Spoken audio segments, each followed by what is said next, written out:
Olá pessoal, sejam bem-vindos a mais um The Deep Dive. Hoje a gente vai mergulhar num tema bem importante, viu? Dentro do contexto religioso, a sã doutrina. Isso aí. E para a gente entender melhor, né? A gente vai se basear no texto "Não suportarão a sã doutrina vir". Interessante. Pelo título já dá pra ver que o negócio é sério, né? O texto já começa com uma linguagem bem direta, sabe? Definindo o que o autor considera o verdadeiro evangelho. E o que ele vê como desvios, ensinamentos que acabam se afastando da mensagem original. Entendi. E como é define, assim, de fato essa sã doutrina? Ele coloca a sã doutrina como sinônimo do evangelho puro, sem, Não. sem acréscimos. Ou interpretações humanas, rituais, complexos, filosofias, que na visão dele acabam distorcendo a mensagem central. Parece que ele defende uma visão bem pura do evangelho, né? Sem muita fila. Exatamente. Ele usa até citações bíblicas, tipo Gálatas 1.9, 11, para reforçar essa ideia. A passagem fala da importância de pregar a mensagem original, sem alterações, e condena quem prega diferente. Nossa, postura bem firme, né? A gente percebe que ele acredita na importância de se manter fiel à mensagem original. Com certeza. E essa preocupação, ela fica mais forte quando ele critica a busca por aprovação humana.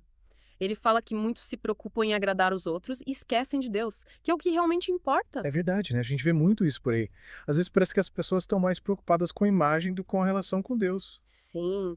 E o texto usa 2 Coríntios 10.18 para mostrar isso. Nessa passagem, o apóstolo Paulo fala da importância de buscar a aprovação de Deus, e não dos homens. Faz sentido. E como ele descreve a humanidade, né?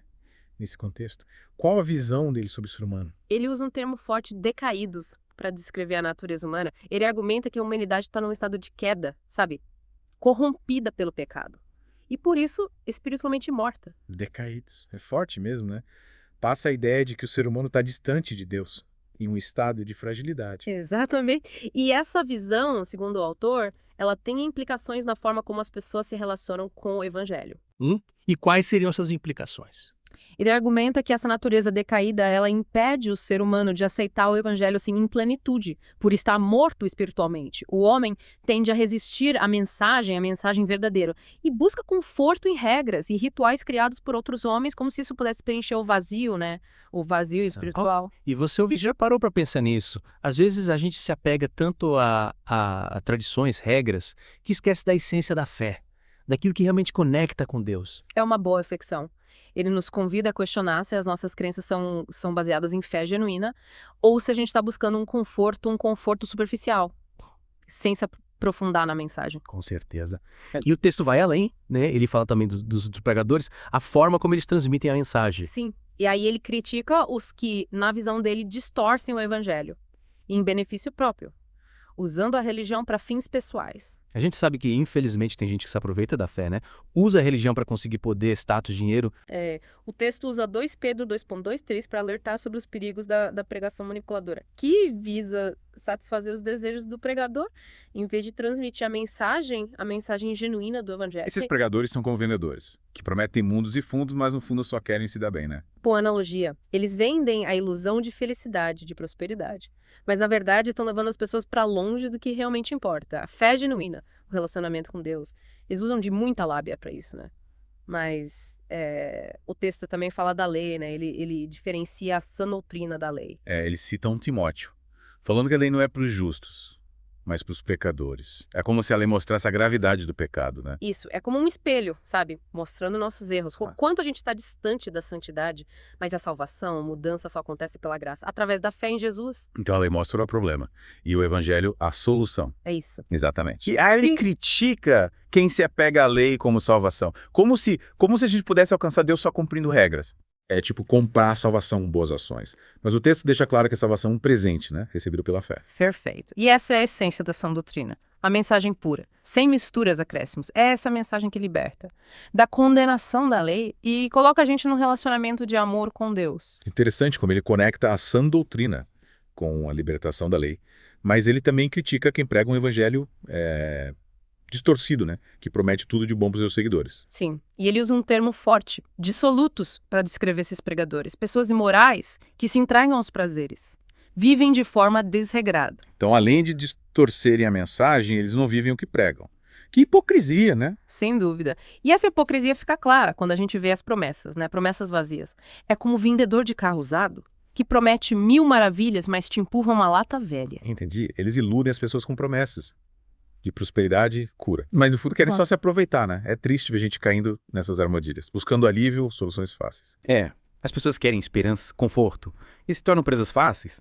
Mas o texto ele alerta, né, sobre os perigos, as consequências para quem segue. E quais seriam essas consequências? Ele usa 2 Pedro 2,2,3 para dizer que, por causa desses pregadores, o caminho da verdade vai ser blasfemado, a mensagem vai ser distorcida, ridicularizada. É como se a imagem de Deus fosse manchada, né? Por causa das atitudes, né? Egoístas, que acabam afastando as pessoas. Exato. O texto fala que eles farão dos seus seguidores mercadoria, ou seja, vão usar para ter lucro, fama, poder. Eles transformam a fé num negócio, explorando as pessoas. É preocupante. Muitos vão seguir.